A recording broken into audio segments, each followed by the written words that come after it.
नमस्कार, जेके plus media में आपका स्वागत है। मैं नरेश कुमार। तो ये मेरे साथ जो बैठे हुए हैं हमारे एक्स सरपंच हैं यहाँ पंचायत धनौड़ के। तो ये 10 साल सरपंच रह चुके हैं। तो इनका चेहरा तो आप सब लोग बखूबी जानते ही हैं, लेकिन आज हम इनसे कुछ सवाल पूछेंगे कि आखिर अभी जैसे चल रहा है पंचायत इलेक्शन होने जा रहे हैं। अभी डेट तो मेंशन नहीं हुई है, लेकिन पंचायत इलेक्शन की तैयारियां चल रही है। उसके बीच में इनका क्या विचार है, तो इसके बारे में इनसे बात करते हैं। तो एक्स सरपंच साहब, आपका बहुत बहुत स्वागत है। थैंक यू नरेश जी।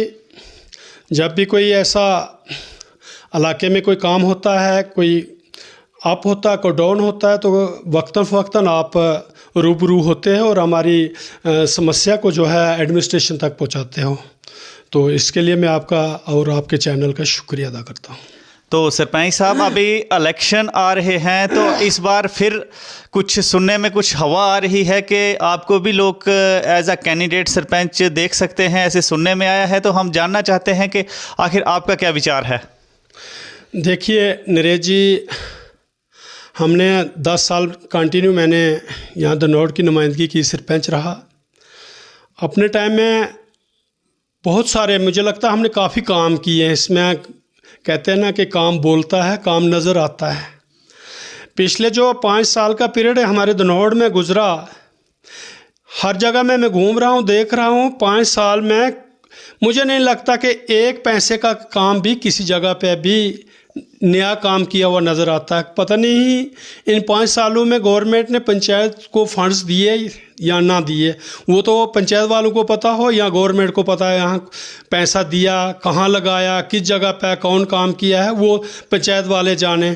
मुझे कोई पता नहीं है कि भाई क्या काम किया इन्होंने, लेकिन मुझे नज़र में नहीं आ रहा है कुछ भी नहीं इन 5 सालों में हुआ है। तो आने वाले टाइम में जो इलेक्शन आ रहे हैं, तो इसमें आप पार्टिसिपेट करने जा रहे हैं। देखो, मैं पार्टिसिपेट करना ना करना ये तो वक्त बताएगा। और फिर दूसरा ये है, लोगों तक होता है ये सब कुछ। अगर लोग चाहें तो, अभी तो इतना ज़्यादा मेरी कोई उम्र भी तो ज़्यादा नहीं है, या मेरी कोई याददाश्त इतनी कमज़ोर है कि भाई मैं ये काम नहीं कर सकता हूँ। अगर लोग चाहें तो मैं तकरीबन तैयार भी हो सकता हूँ। अगर लोग नहीं चाहिए तो लोगों तक होता, लोग मैंडेट दें। तो अगर लोगों को ज़रूरत नहीं है, लोगों ने जो पिछले 5 साल देखे, जिस किस्म की इन्होंने चेंजिंग की थी, लोगों ने चेंजिंग की थी। ये हम किसी सरपंच या पंच पे तो एलिगेशन नहीं लगाते हैं कि वो जीता, वो जिताने वाला कोई नहीं होता। यहाँ बड़े बड़े MLA जो थे, जो कहते थे हम पूरी उम्र नहीं हार सकते हैं, वो भी हारे। मैं भी अगर 10 साल कंटिन्यू 2 पीरियड जीता और तीसरी बार मुझे यहाँ के लोगों ने हराया। अब तीसरी बार, चौथी बार अगर इलेक्शन हो रही है, होगी, तो अगर लोग कहेंगे तो हम भी पार्टिसिपेट करेंगे, आजमाएंगे। तो सर एक बात पूछना चाहूँगा कि पिछले 10 साल का आपका पीरियड रहा जो, उसमें और ये वाले 5 साल हैं, आपने बताया कि काफ़ी फ़र्क है। तो कुछ एटलीस्ट मैं आपके कुछ काम पूछना चाहूँगा कि आपने ऐसे कौन से काम किए जिनको आप कह रहे हैं कि वो हमारे टाइम में बहुत अच्छी तरह से हुए। देखिए नरेश जी, काम गिनाने हूँ तो काम बहुत हैं। यहाँ सबसे पहले मैं कहूँगा 2000 में जब इलेक्शन हुई थी, मैं जीता था, तो 14 घर में लाइट थी, ये बिजली जो 14 घर में सुरकोट में थी। तो उसके बाद मैंने उसको पूरे इलाके धनौड़ में कोई भी आदमी आज ये क्लेम नहीं कर सकता कि मेरे पास लाइट नहीं। अगर 1, 2, 3 घर छूटे थे, वो आज भी क्लेम कर रहे हैं कि हमारे पास बिजली नहीं है।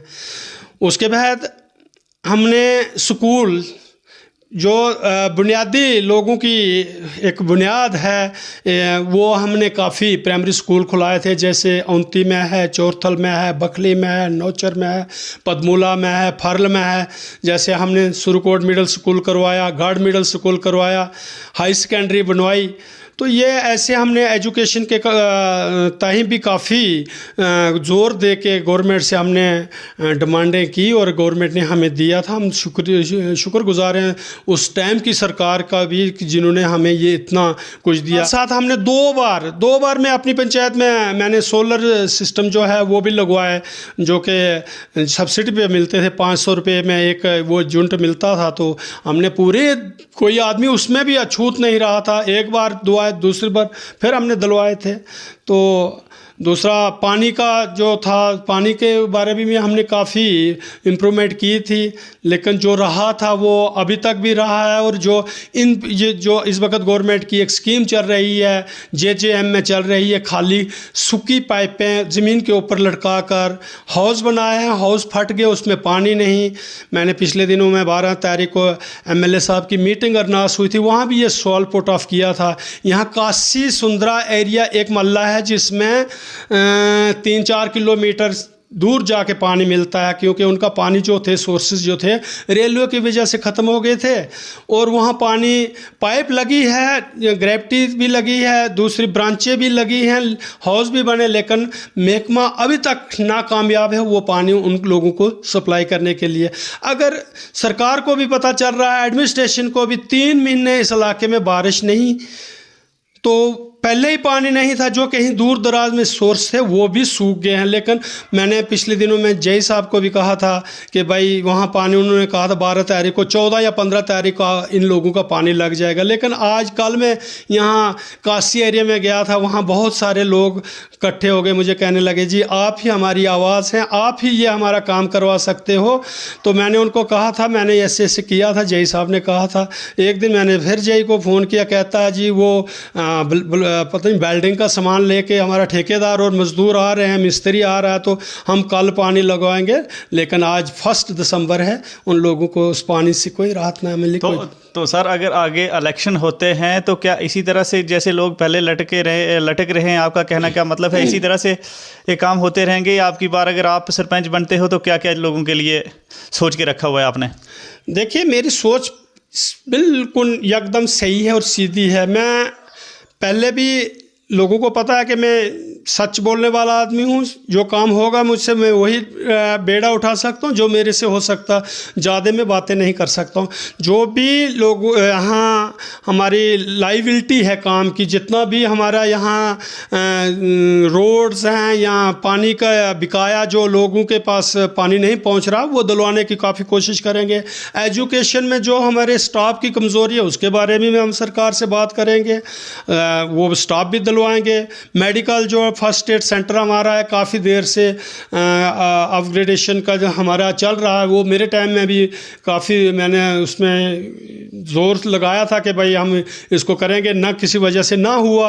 अब दोबारा फिर सरकार बन गई, इलेक्शन हुई, हम इसको भी अपग्रेड करवाएंगे। दूसरा, हम बैंक के बारे में काफ़ी कोशिश करेंगे इस बार के भाई हमें इस इलाके में, दूर दराज का इलाका है अरनास, हमारे लोग लाइनों में जब लगते हैं तो वहाँ बहुत दुख आता है कि भाई हमारे लोगों को पीछे पीछे दिखेल कर, क्योंकि दूर दराज के गरीब लोग होते हैं, उनको जहाँ भी जाओ उनको पीछे पीछे ही रखा जाता है। हम काफ़ी कोशिश करेंगे इसके बारे में, हम MLA साहब या MP से बात करें, MP साहब से भी बात करेंगे तो सर, और हम इस इलाके में ये तो सर एक और इशू है काफ़ी सारे लोगों का नियाबत को लेकर, उसके बारे में आपका क्या स्टैंड रहेगा? देखिए नियाबत हमने 2014 में सैंक्शन करवाई थी, लेकिन यहाँ आपसी कुछ मतभेदों की वजह से वह ना खुली।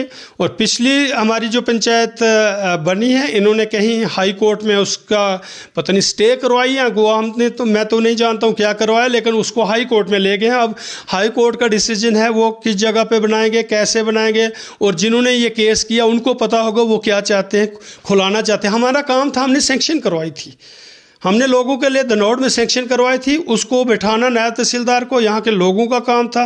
लेकिन उसके इवज़ में हमारे जो ये नए सरपंच साहब जो बने थे पिछले दौर में, तो उन्होंने कहीं केस करवाया किसी से, पता नहीं कोई सोबे राम करके है एक आदमी, वो मैंने एक दिन पढ़ा था, उसमें लिखा है सोबे राम ने कोई स्टे करवाया उसको।